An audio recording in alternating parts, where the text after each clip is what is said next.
Bonjour, c'est M. Ali Alomar. Je vous représente aujourd'hui une nouvelle leçon, mouvement à vitesse. Je vais vous donner un petit résumé de ce qu'on doit retenir de cette leçon. Ok. 1. La relativité du mouvement. L'état du repos ou du mouvement d'un objet doit être décrit par rapport à un autre qui sert de référence, le référentiel. Il y a plusieurs types de référentiels. Le référentiel le plus utilisé est le référentiel terrestre, sol ou tout objet fixe par rapport au sol. On peut étudier toute chose se déplaçant à la surface de la Terre. On peut aussi utiliser le référentiel géocentrique par rapport au centre de la Terre pour étudier les satellites et la Lune. On peut enfin utiliser le référentiel héliocentrique par rapport au centre du Soleil pour étudier tous les objets se déplaçant autour du Soleil, planètes, comètes, astéroïdes et autres choses. Il faut aussi décrire le mouvement d'un corps. Pour décrire un mouvement, il est nécessaire de définir précisément le corps dont on va étudier le mouvement. Il s'appelle le système en mécanique. La trajectoire. Il y a trois types de trajectoires. 1. Trajectoire rectiligne qui correspond à une droite. Trajectoire circulaire qui correspond à un cercle. Et lorsque la trajectoire correspond à une courbe et qui n'est pas un cercle, on parle de la trajectoire curviligne. Autre chose qu'il ne faut pas oublier, la vitesse. Pour étudier le mouvement d'un corps, on doit déterminer sa vitesse. On peut donc calculer deux types de vitesse, la vitesse moyenne et la vitesse instantanée. La formule de la vitesse moyenne est V égale à D sur T, vitesse moyenne égale à distance sur le temps. On peut convertir du mètre par seconde au kilomètre par heure en multipliant par 3,6 et du kilomètre par heure au mètre par seconde en divisant par 3,6. Quelques mouvements que le prend le système étudié. Si la vitesse est constante, le mouvement sera uniforme. Si la vitesse augmente, au cours du temps, le mouvement sera accéléré.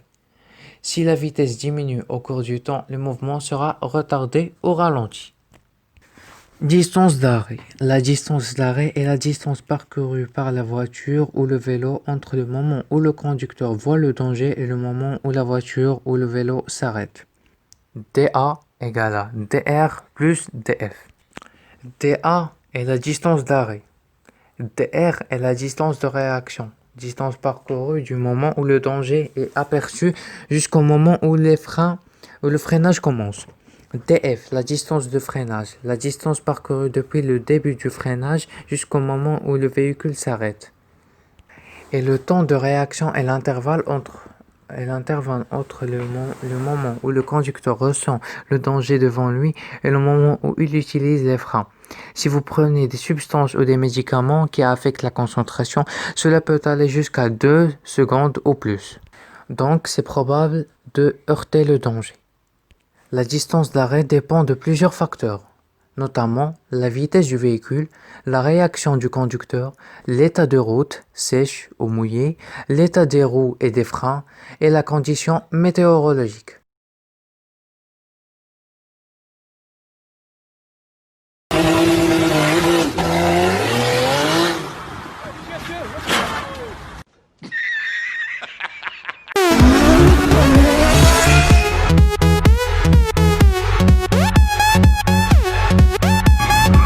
Oh shit!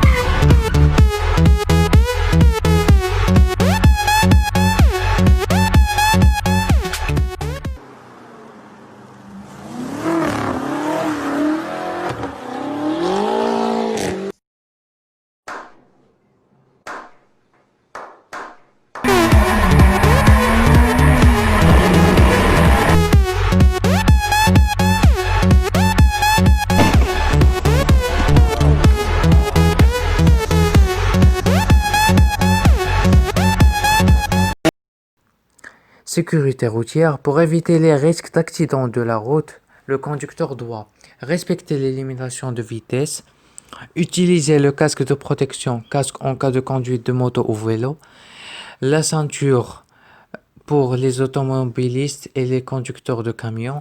Ne pas utiliser le téléphone portable en conduisant. Surveiller l'état mécanique du véhicule avant de l'utiliser, en particulier les roues et les freins. Évitez de conduire si vous prenez des médicaments ou des substances qui affectent la concentration ou qui peuvent provoquer le sommeil. C'était M. Ali Omar. J'espère que vous avez compris et au revoir.